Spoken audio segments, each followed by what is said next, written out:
precipitaban por un lecho de piedras pulidas, blancas y enormes como huevos prehistóricos. El mundo era tan reciente que muchas cosas carecían de nombre, y para mencionarlas había que señalarlas con el dedo. Todos los años, por el mes de marzo, una familia de gitanos desarrapados plantaba su carpa cerca de la aldea y con un grande alboroto de pitos y timbales daba a conocer los nuevos inventos.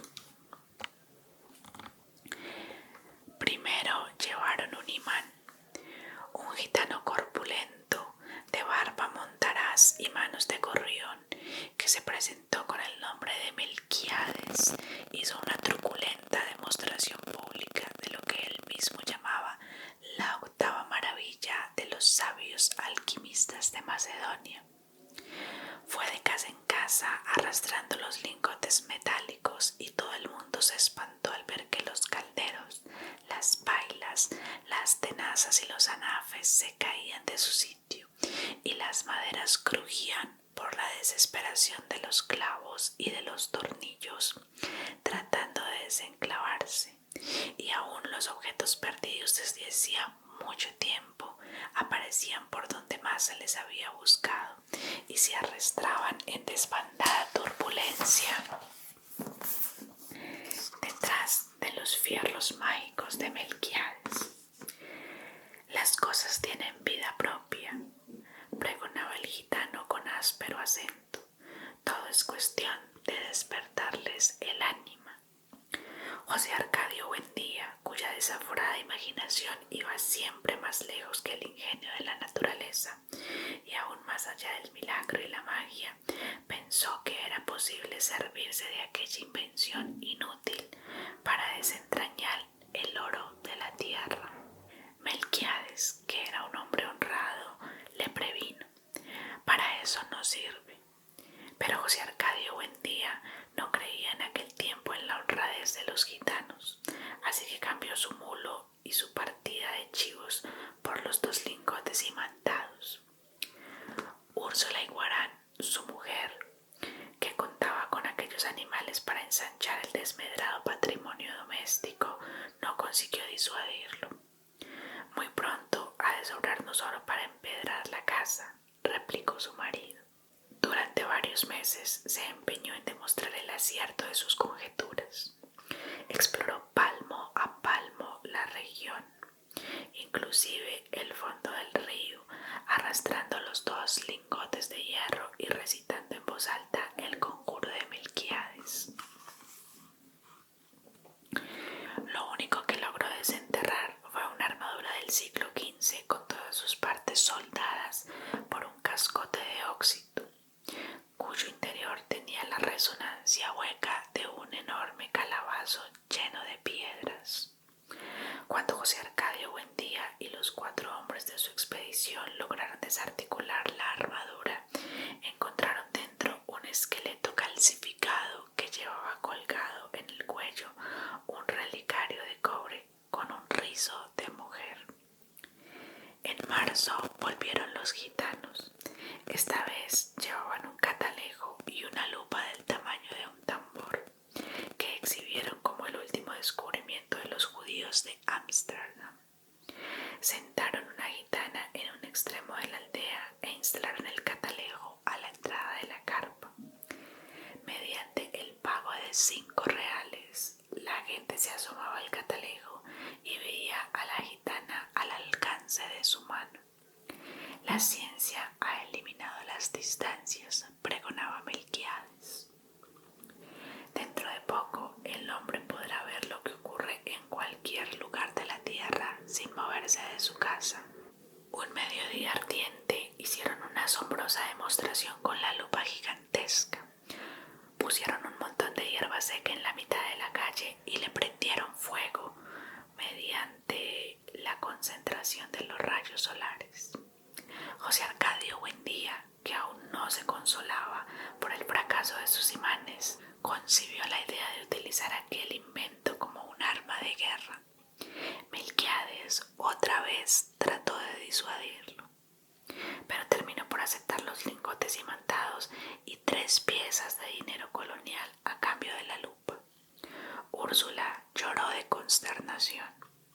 Aquel dinero formaba parte de un cofre de monedas de oro que su padre había acumulado en toda una vida de privaciones y que ella había enterrado debajo de la cama en espera de una buena ocasión para invertirlas. José Arcadio Buendía no trató siquiera de consolarla, entregado por entero a sus experimentos tácticos con la abnegación de un científico y aun a riesgo de su propia vida. Tratando de demostrar los efectos de la lupa en la tropa enemiga, se expuso él mismo a la concentración de los rayos solares y sufrió quemaduras que se convirtieron en úlceras y tardaron mucho tiempo en sanar. Ante las protestas de su mujer, alarmada por tan peligrosa inventiva, estuvo a punto de incendiar la casa. Pasaba largas horas en su cuarto, haciendo cálculos sobre las posibilidades estratégicas de su arma novedosa, hasta que logró componer un manual de una asombrosa claridad didáctica y un poder de convicción irresistible.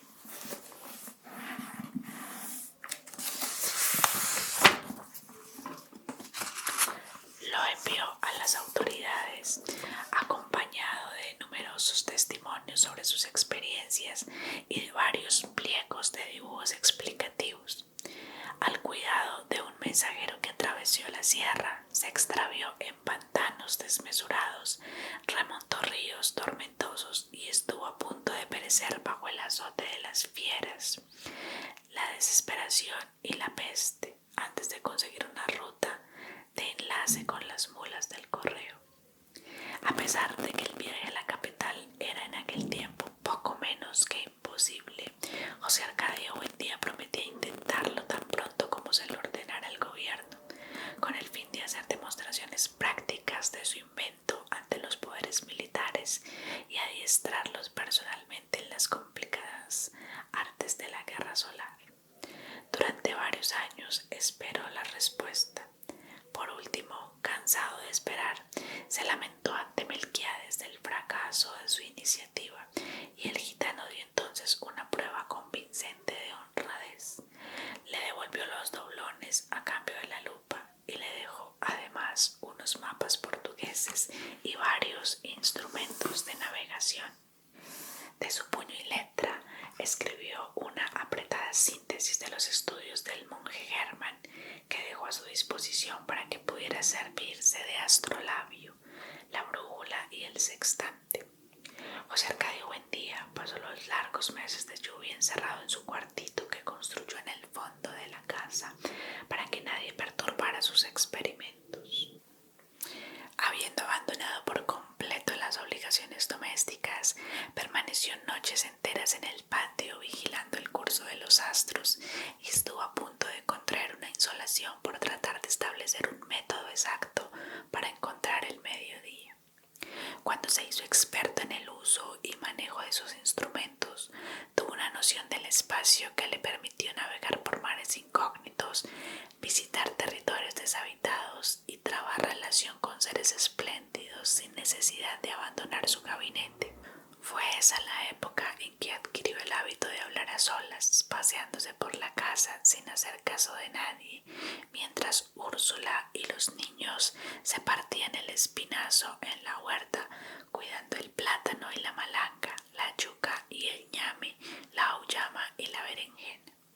De pronto, sin ningún anuncio, su actividad febril se interrumpió y fue sustituida por una especie de fascinación. Estuvo varios días como hechizado, repitiéndose a sí mismo en voz baja un sartal de asombrosas conjeturas, sin dar crédito a su propio entendimiento.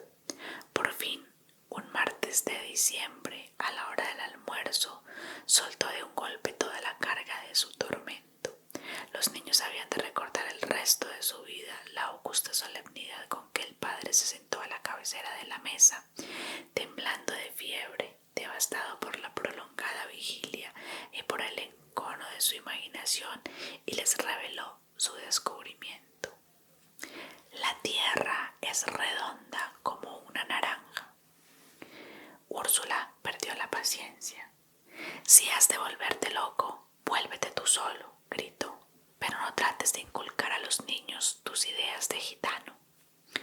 José Arcadio Buendía, impasible, no se dejó amedrentar por la desesperación de su mujer, que en un rapto de cólera le destrozó el astrolabio contra el suelo. Construyó otro, reunió en el cuartito a los hombres del pueblo y les demostró, con teorías que para todos resultaban incomprensibles, la posibilidad de regresar al punto de partida navegando siempre hacia el oriente.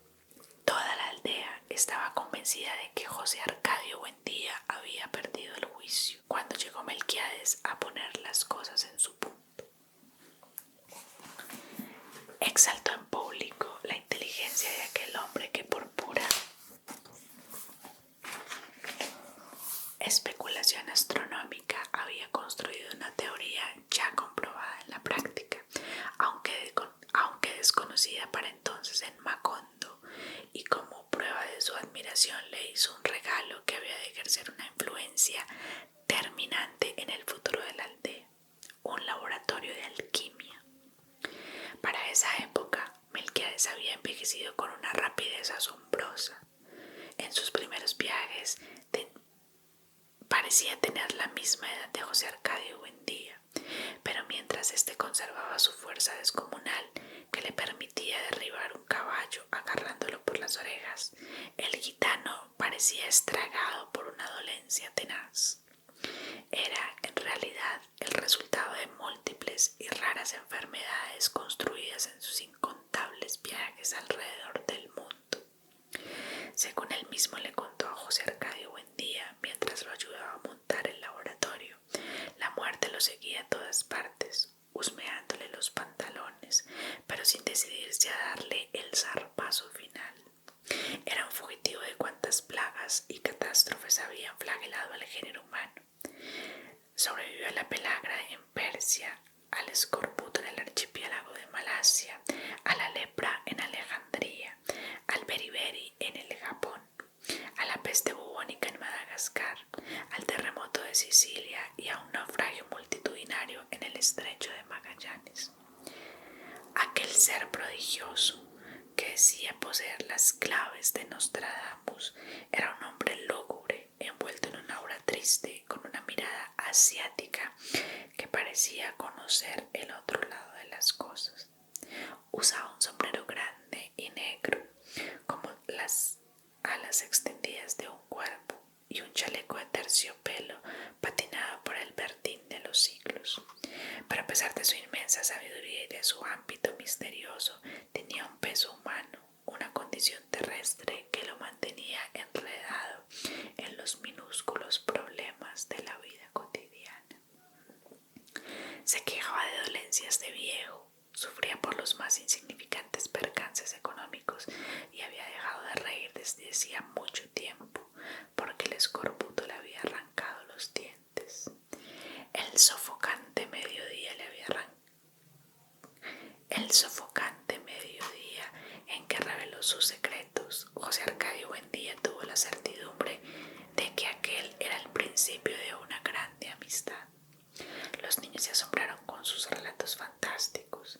Aureliano, que no tenía entonces más de 5 años, había de recordarlo por el resto de su vida, como lo vio aquella tarde, sentado contra la claridad metálica y reverberante de la ventana, alumbrando con su profunda voz de órgano los territorios más oscuros de la imaginación, mientras chorreaba por sus sienes la grasa derretida por el calor. José Arcadio, su hermano mayor, había de transmitir aquella imagen maravillosa como un recuerdo hereditario a toda su descendencia. Úrsula, en cambio, conservó un mal recuerdo de aquella visita, porque entró al cuarto en el momento en que Melquiades rompió por distracción un frasco de bicloruro de mercurio. «Es el olor del demonio», dijo ella. «En absoluto», corrigió Melquiades. «Está comprobado que el demonio tiene propiedades sulfúricas y esto no es más que un poco de Solimán». Siempre didáctico, hizo una sabia exposición sobre las virtudes diabólicas del cinabrio, pero Úrsula no le hizo caso, sino que se llevó a los niños a rezar. Aquel olor mordiente quedaría para siempre en su memoria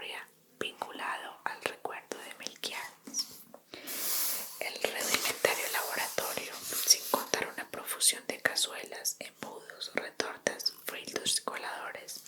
Estaba compuesto por un atenor primitivo, una probeta de cristal de cuello largo y angosto, imitación del huevo filosófico, y un destilador construido por los propios gitanos, según las descripciones modernas del alambique de 3 brazos de María la Judía.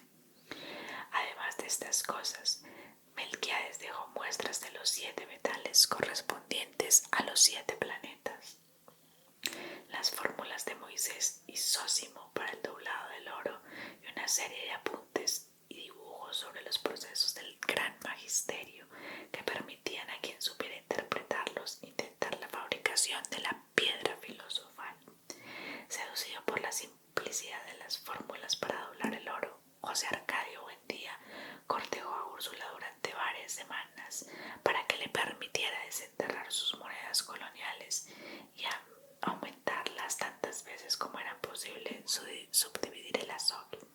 Úrsula cedió, como ocurría siempre, ante la inquebrantable obstinación de su marido. Entonces José Arcadio Buendía echó 30 doblones en una cazuela y las fundió con rapadura de cobre, oro pimiente, azufre y plomo. Puso a hervir todo a fuego vivo en un caldero de aceite de ricino hasta obtener un jarabe espeso y pestilente más parecido al caramelo vulgar que al oro magnífico. En azarosos y desesperados procesos de destilación, fundida con los 7 metales planetarios, trabajaba con el mercurio hermético y el vitrolo de Chipre, y vuelta a cocer en manteca de cerdo a falta de aceite de rábano, la preciosa herencia de Úrsula quedó reducida a un chicharrón carbonizado que no pudo ser desprendido del fondo del caldero.